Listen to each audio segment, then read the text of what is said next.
આ કઈ કોઈના બાપની પેઢી થોડી છે હે? તમારા બાપની પેઢી છે આ સર્કિટ હાઉસ. આ જનતાના પૈસાનું છે ને જનતાની સેવાનું કામ અમે અહીંયા બેસી ના કરીએ તો ક્યાંથી કરવાના? અરે પણ આ ભાઈ ના પાડે છે મીડિયાવાળાને. મીડિયાવાળા મને મળવા આવ્યા હતા, એમને કંઈ રસ્તે રોકાવ્યા, પોલીસને ફોન કર્યો એવું કે પેલા ડીવાયએસપી સાહેબ કે અમારા પર ફોન આવ્યો કે અહીંયા જાહેરના સર્કિટ હાઉસ પર મીડિયાવાળાને ચૈતરભાઈ બોલાવ્યા છે ને એમને રોકવા માટે. આ લોકોએ પેલા ડીવાયએસપી સાહેબને એ લોકોએ તો બહાર ગેટના તાળા પણ માર્યા છે. 12 લોકો છે એમને પણ અંદર નથી આવવા દેતા. તમારી ફરિયાદ છે એવું કહે છે. તો તમારા પર ચૂંટણીનું જાહેરનામું હોય તો અમને આપી દો. અમે તો ચૂંટણી જાહેર થાય એટલે સર્કિટ હાઉસમાં અમે આવતા પણ નથી. નર્મદામાં પણ ગઈકાલે આમલેથા પોલીસ સ્ટેશનમાંથી બાબુ જમાદાર કરીને એક જમાદારે અમારા 5 આગેવાનોને ફોન કરીને પોલીસ સ્ટેશને બોલાવ્યા હતા. એ લોકોએ ના પાડી, નથી ગયા. તો એમના ઘરે સાંજે એ લોકોએ ગયા અને આવી બધી માહિતીઓ લેવા, એવી રીતના ગરુડેશ્વર તિલકવાળા. એટલા માટે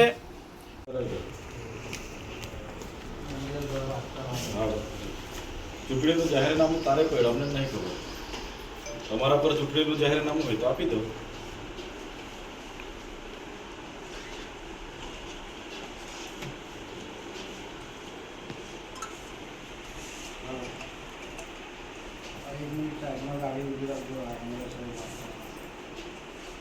एक मिनट गाड़ी साइड में उधर जो है हमारे साथ बात करना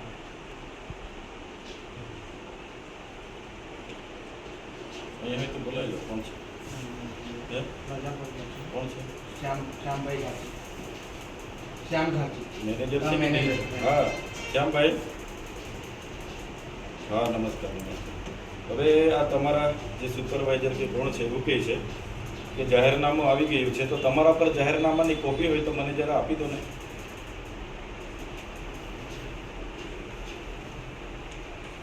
ના એટલે ચૂંટણી પંચનું જાહેરનામું નથી કોઈ મીડિયા પર આવ્યું, નથી કોઈ અમારા જેવા રાજકીય પક્ષના આગેવાન પર આવ્યું, તો તમારા પર કોણે બારોબાર જાહેરનામું મોકલ્યું છે?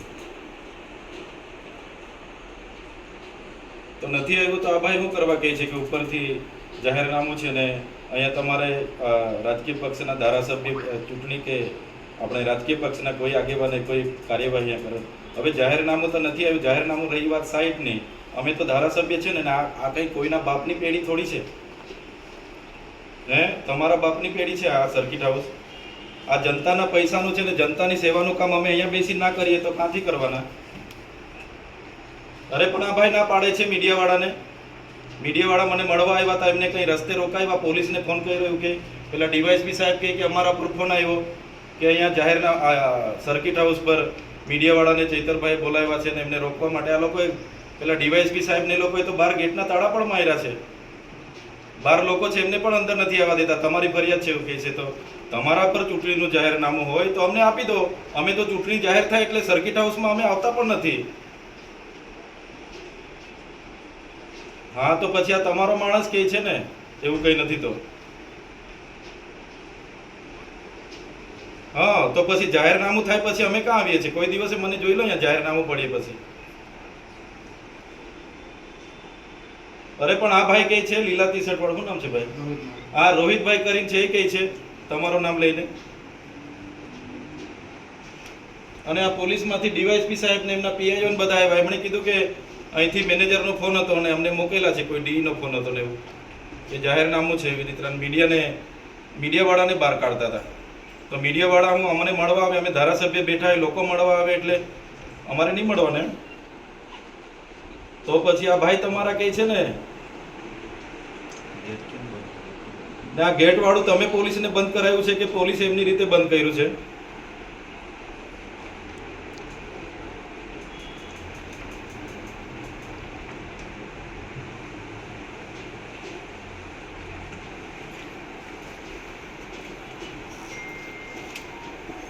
હા એટલે એવી છે ને, તમને 1 વર્ષનો અહીંયા કોન્ટ્રાક્ટ મળ્યો છે એટલે તમે લોકો આના માલિક ના થઈ જાવ. હા કે આ જનતાના પૈસાનું છે ને, અમે જનતાના પ્રતિનિધિ છે. જે પણ લોકોની સેવાનું કામ હશે અમે અહીંયા બેસીને કરીશું. તમારે ચૂંટણીનું જાહેરનામું હોય પછી અમે ક્યારેય કોઈ સર્કિટ હાઉસમાં બેસતા નથી, બરાબર? એટલે આને માલિક પણ ના બનાવો. અહીંયા હું ધંધા થાય છે ને એ બધું છે અમારી પાસે, એ બધું લઈને બેસીશું ને તમે બધા જેલના હળિયા ગણતા થઈ જશો. અમને બધું ખબર છે અહીંયા હું તમારા ધંધા ચાલે છે તે, બરાબર છે? એટલે તમને 1 વર્ષનું કોન્ટ્રાક્ટ મળ્યો છે તો એ પ્રમાણે ચલાવો અને અમને તમે ના શીખવો. જો તમારી પાસે ચૂંટણીનું જાહેરનામું હોય આજની તારીખનું, આજે 1લી તારીખ છે, બરાબર છે, 12:30 વાગ્યા છે, હમણાં સુધીમાં જાહેરનામું હોય તો અમને આપી દો, અને જાહેરનામું ના હોય તો પછી આવી વાત અમને ના કરો. હા કે આ તમારા ભાઈને કહી દો. લો ભાઈ. હા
હું માંગીએ છીએ તે કહો.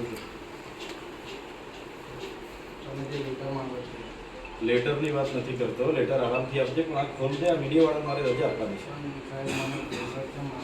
કોનું પ્રેશર છે? કલેક્ટર સાહેબનું છે, કોઈ મંત્રીનું છે, કોઈ તંત્રીનું છે, કોઈ પ્રમુખનું છે? તો કેવ, અમે વાત કરી લઈએ. એટલે કોનું ઇન્સ્ટ્રક્શન છે? ગુજરાત સરકારનું છે કે ભારત સરકારનું છે? ઓફિસ પરથી કોણ આવ્યો? હવે તું જેની સાથે વાત કરાવે છે ભાઈ તો ના પાડે છે. કોનો ફોન આવ્યો? એક્શનનો ફોન આવ્યો તો એક્શનનો નંબર આપી દઈએ. હમણાં વાત કરીએ.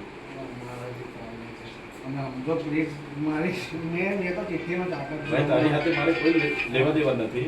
જેનો ફોન આવ્યો એને કહી દે ને, અમે વાત કરી લઈએ. મારે હું તારી સાથે થોડું મારે શું લેવા દેવા.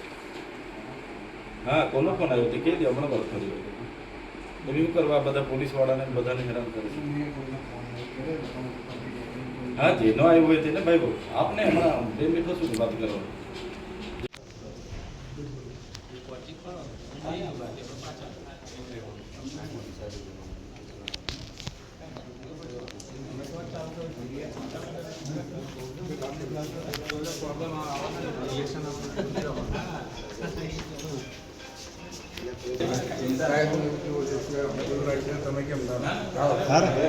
અમે કશે જવાના નહીં, અહીંયા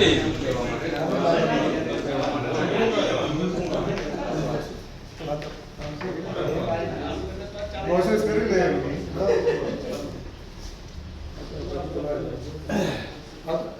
અમને સાહેબ તો બરાબર, અમારે તો નહીં પ્રાણથી લેવી પડતા નહીં આ માટે.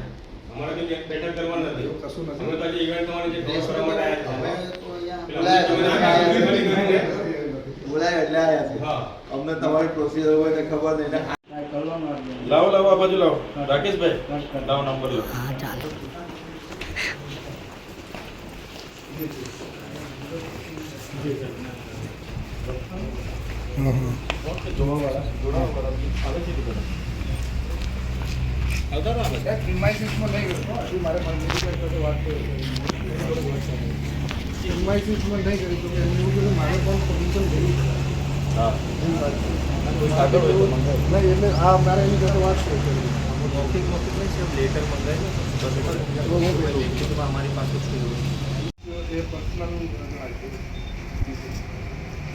ગાંધીનગરના સર્કિટ હાઉસ વાળા નહીં મને કીધું કે તમારું પર્સનલ છે.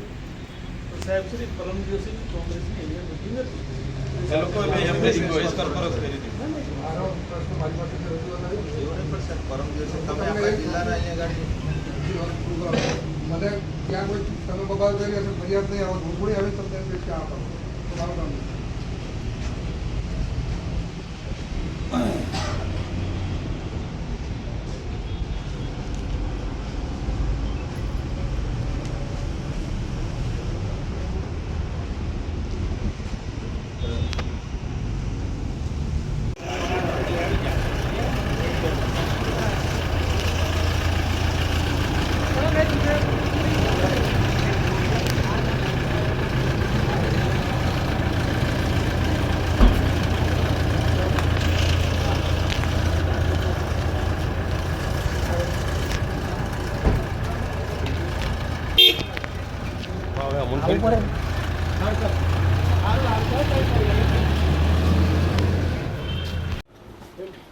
નમસ્કાર મિત્રો, આજે ગુજરાતની જનતાને અતિ ગંભીર મુદ્દા પર મારે ધ્યાન દોરવું છે. મુદ્દો એવો છે કે ગુજરાતમાં હવે જ્યારે સ્થાનિક સ્વરાજની ચૂંટણીઓ આવી રહી છે તો સ્થાનિક સ્વરાજની જે સંસ્થાઓ તાલુકા પંચાયત, જિલ્લા પંચાયત, નગરપાલિકા, મહાનગરપાલિકા પાછલા 5 વર્ષમાં ભાજપનું શાસન હતું અને એમાં એ લોકો નિષ્ફળ ગયા છે. ખૂબ ભ્રષ્ટાચાર કર્યો, લોકોના કોઈ કામ ન કર્યા. એટલે લોકો હવે એમને જાકારો આપવાના છે અને જે પ્રકારે આમ આદમી પાર્ટીને સમર્થન મળી રહ્યું છે, આમ આદમી પાર્ટીમાં લોકો જોડાઈ રહ્યા છે, જેનાથી ગભરાઈને ગુજરાતના નાયબ મુખ્યમંત્રી હર્ષ સંઘવીના ઈશારા પર આજે ગુજરાતની પોલીસ ખૂબ એક્ટિવ થઈ ગઈ છે. અમારા જેવા નેતાઓને કઈ રીતના ડિસ્ટર્બ કરવા, અમારા નેતાઓ કાર્યકરોને કઈ રીતના ડિસ્ટર્બ કરવા, એનું ગુજરાતનું પોલીસ આજે કામ કરી રહી છે. આજે આપે જોયું હશે કે ગુજરાતમાં આ માર્ચ મહિના દરમિયાન અમારા નેતાઓને, કાર્યકરો પર 34 જેટલી એફઆઈઆરો થઈ, 34 એફઆઈઆરો.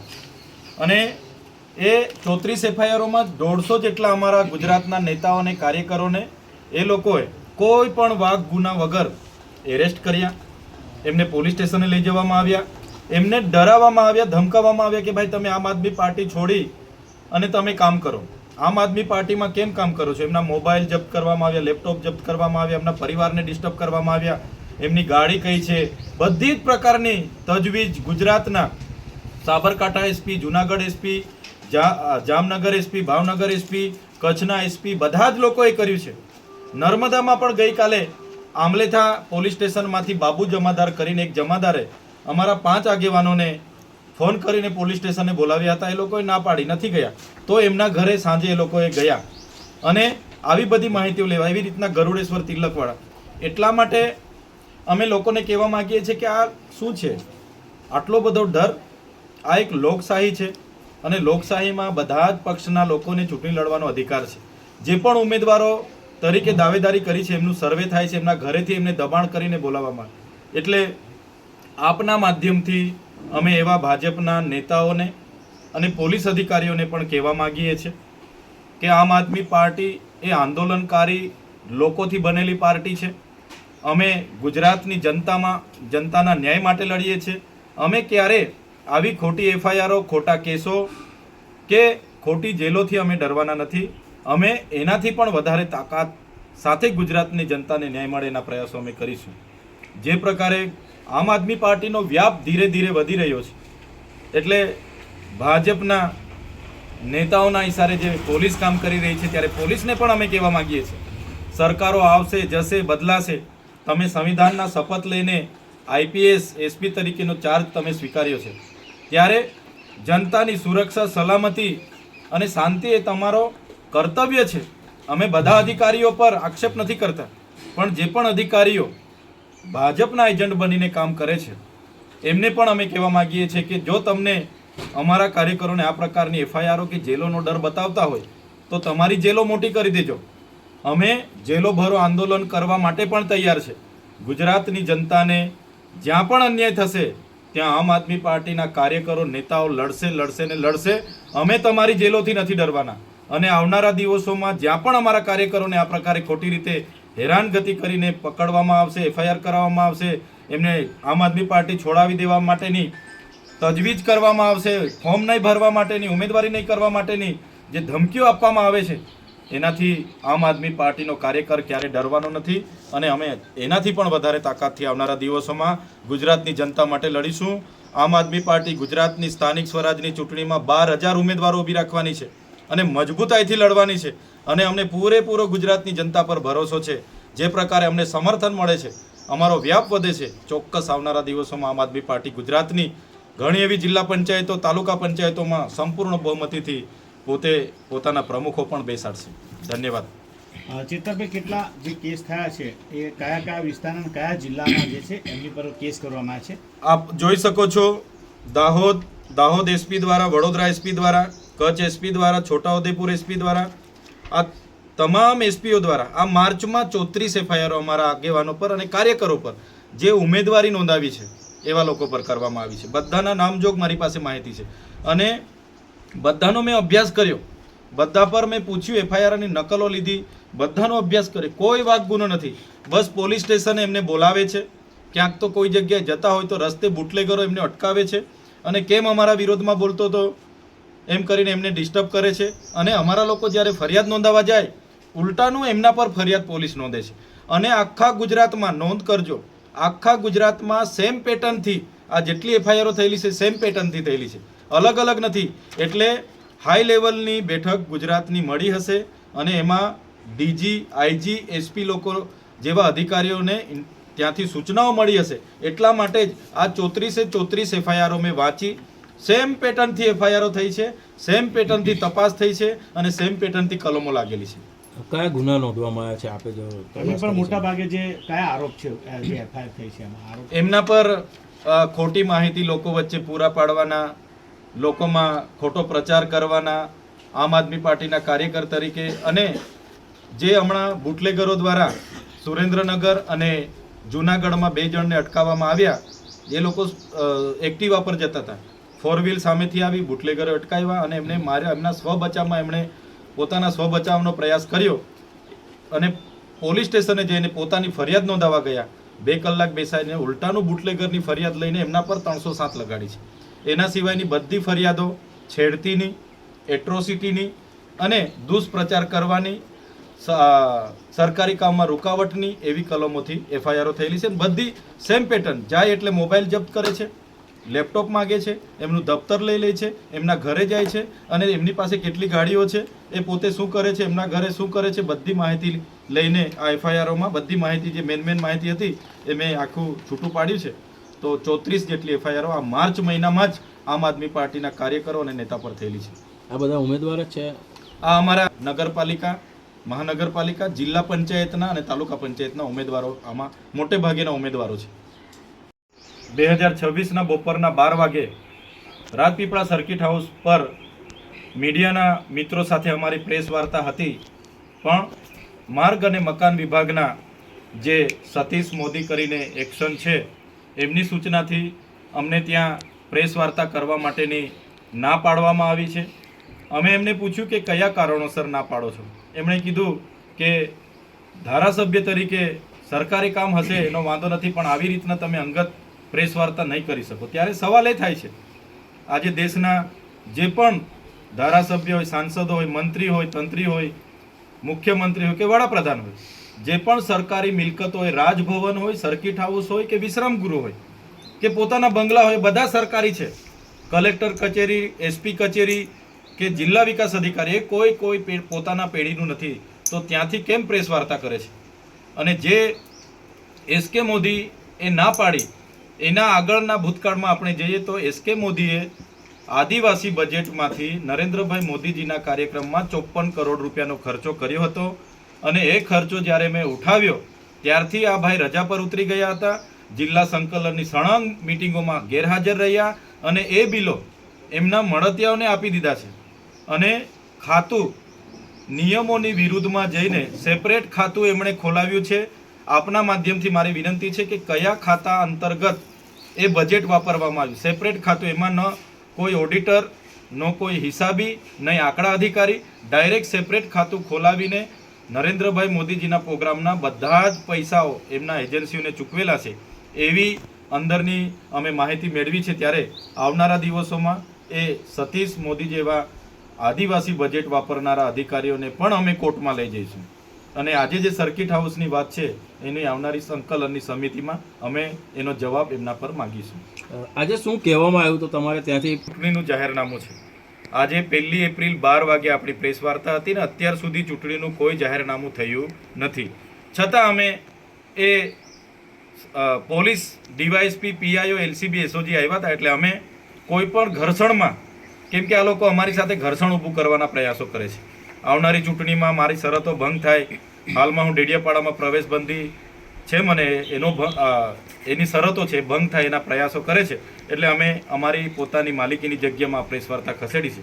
પણ એક જાગૃત ધારાસભ્ય તરીકે આ જનતાના પૈસાનું બનેલું સર્કિટ હાઉસ જે જનતાની સેવા માટેનું હોય છે અને એ જનતા જ્યારે આવતી હોય ત્યારે અટકાવવામાં આવે, એનો ખુલાસો આવનારા દિવસોમાં નર્મદાના કલેક્ટર અને એક્શન સતીશ મોદી પર અમે માગીશું.